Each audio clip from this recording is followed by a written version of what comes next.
This is a reality check for anyone who thinks that electric vehicles are the primary answer to addressing climate change. These folks are simply not doing the math with regard to the 4 billion existing combustion engines and devices. This includes 2 billion internal combustion engines, cars, trucks, buses, trains, etc., and 2 billion external combustion devices, such as power plants and heating applications. The number of combustion engines and devices is going to continue rising through the next 10 years, regardless of what we do with electric vehicles. A lot of climate activists seem to think we have 30 years to work things out. We don't. Like it or not, we're now facing some hard deadlines and critical limits just ahead. The IPCC maximum amount for atmospheric carbon before a tipping point occurs is shown here, along with the 2030 IPCC deadline to fix this dilemma. The sloping line heading up to and past the tipping point threshold shows that EVs are not going to solve the problem by 2030, not even close. It's too little, too late. The 2030 intersection is when climate catastrophes occur if we don't do something in the next 8 to 10 years about combustion engines and devices burning carbon. By converting process heating and over 4 billion combustion engines to run on the new net hydrogen fuel called METROL, we can stop their greenhouse gas emissions. It's doable. We have the technology for commercialization, but we're going to have to move fast. This may sound daunting, but there actually is a solution. There's a remarkable new technology that few know about yet, but many soon will. It's a technology that liberates large quantities of clean energy hydrogen, but its impact is even greater because it's an economic engine for new jobs supporting multiple varieties of technician development.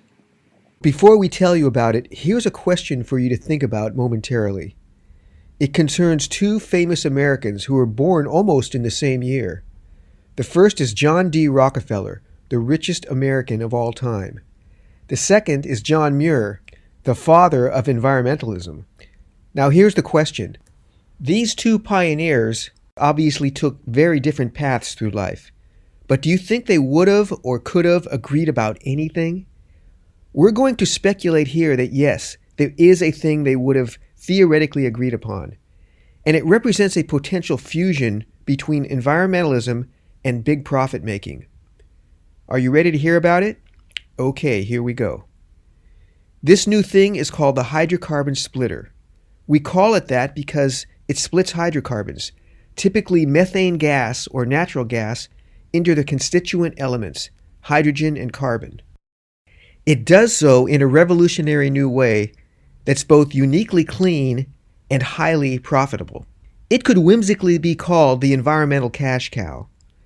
But equally important to making big profits is solving the big environmental problems, especially climate change. And in this respect, the hydrocarbon splitter has absolutely unique potential because of its ability to profitably clean the atmosphere and financially incentivize the process. The developers of the technology are looking for a beachhead for the first installation.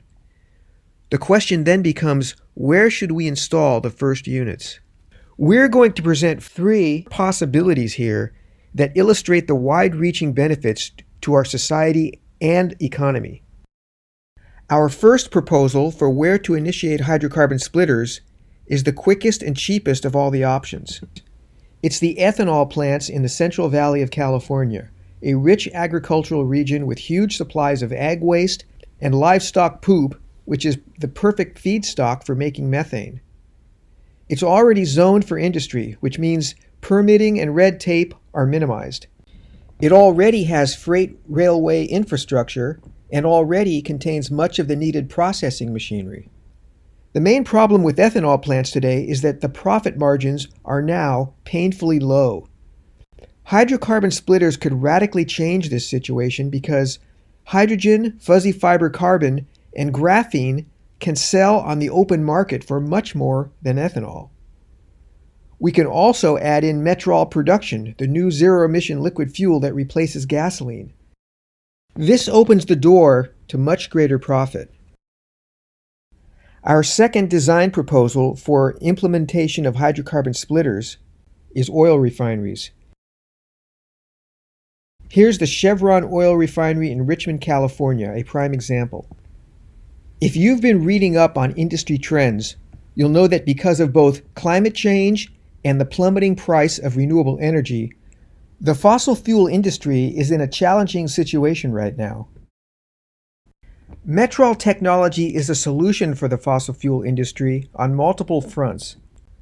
First of all, it could completely decarbonize natural gas and make it a zero-emissions green fuel that is not only cleaner, but much more profitable than it is now. It could also function as a waste disposal center that solves and profits from our nasty plastics disposal problem. Importantly, there'd be huge public relations payoff to a company like Chevron becoming a green energy company. Burning of hydrocarbons, even natural gas, is not zero emissions. The hydrocarbon splitter is a zero-emission step in the transition to renewable feedstocks. Contrary to what most environmentalists think, the fossil fuel industry can adapt to the changing times by making clean METROL instead of gasoline. Perhaps the ripest locations for implementation of hydrocarbon splitters and METROL production infrastructure are coal-fired power plants worldwide. There are over 80 coal plants in the US and over 2,400 in the world at large, most of them in China. Coal plants are arguably the most harmful of all environmental villains with respect to both climate change and smog. Over 4 million people die prematurely a year worldwide because of air pollution, including 100,000 per year in the US alone. The consequences of runaway climate change in the next decade would be far worse. Retrofitting all coal plants to burn green hydrogen instead of coal would completely solve this problem. Coal plants with giant smokestacks and long trains that bring in huge amounts of coal each day are the problem. Many coal plants are changing to less expensive natural gas. But look at how much cleaner it could be with hydrogen. Here we can see coal collection yards transformed to a bank of multiple hydrocarbon splitters, cleanly making hydrogen from both piped-in natural gas and methane from waste, including plastic wastes. Besides making electricity by cleanly burning the hydrogen, the plant also could contain large-scale METROL production capacity. Clean trains now carry METROL outbound to markets as a replacement for gasoline and diesel fuel. Because a dirty power plant has now been fundamentally transformed into zero-emissions clean industry, a giant air cleaning device no less, it could now become a tourist attraction that includes a museum and a green industry learning center. In conclusion, the hydrocarbon splitter is the clean yet profitable technology we've been waiting for. It can now motivate us to quickly retrofit and upgrade the outdated and dirty 20th century industrial infrastructure that is now causing such great environmental damage. Combining it with the new solid waste processing technology from biocarbon fuels, it could solve the plastic waste nightmare that is now impacting our oceans. It could potentially solve the climate crisis because we won't have to wait for and spend the money on all new energy infrastructure. With METROL fuel, we can turn existing transportation vehicles and existing power plants into not just zero-emission machines, but air cleaning devices that could completely rid the world of both smog and greenhouse gases. Contrary to prevailing and outdated belief, a brand new energy technology does not need to be a financial burden on our society. It could be a historical financial boon, creating large profits, huge numbers of jobs, and largely in place within 10 years. Bottom line, with the stakes now being what they are, we're running out of options, folks. We must take action on this now. We cannot delay. Please contact us with your questions.